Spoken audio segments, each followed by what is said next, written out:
2023년 10월 23일 월요일 한국일보 사설을 읽어드리겠습니다.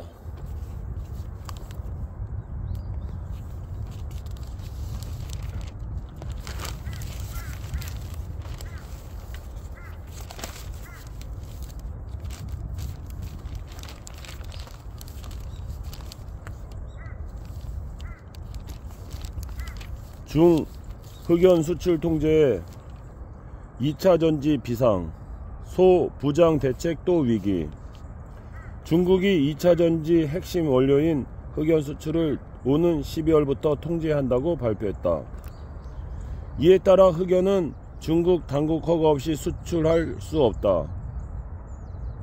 지난 8월 반도체 소재인 게르마늄과 갈륨 수출 통제에 이은 조치로 사흘 전 미국이 대중국 반도체 수출 통제를 강화한다는 것에 대한 맞대응 성격이 강하다.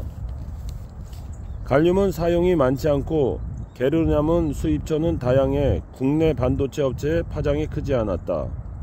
하지만 흑연은 스마트폰과 전기차의 2차 전지 음극재 핵심 원료로 국내 수입의 90% 이상이 중국산이라 배터리 업계가 바짝 긴장하고 있다.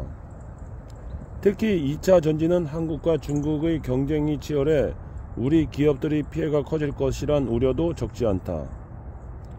중국 게르마늄과 갈륨 수출 통제 개시 후 8월 한 달간 중국의 수출량이 전무했다는 점에서 국내 음극 재생산 차질은 불가피할 것으로 보인다. 지난해 2019년 일본이 반도체 및 디스플레이 핵심 소재의 한국 수출 제한 조치가 나서자 우리 정부는 소재 부품 장비에 대한 일본 의존도를 낮추는 과정에서 중국 의존도를 높아졌다. 2021년 중국이 요소수 수출을 통제하자 공급처로 다변화로 70%에서 66.5%까지 의존도를 낮췄으나 현재는 90%대로 더 높아졌다. 이처럼 소부장의 공급 불안 사태 발생할 때마다 정부는 대책을 내놓았지만 대부분 단기 대책에 그쳐 이번에도 대책 없이 위기를 맞게 됐다.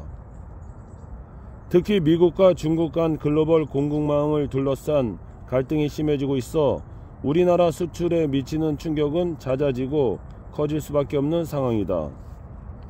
미국은 중국이 핵심 광물에 대한 수출 통제를 강화할 것에 대비해 한국을 포함한 14개국이 참여한 인도 태평양 경제 프레임워크를 통해 공급망을 안정시키겠다고 밝혔다.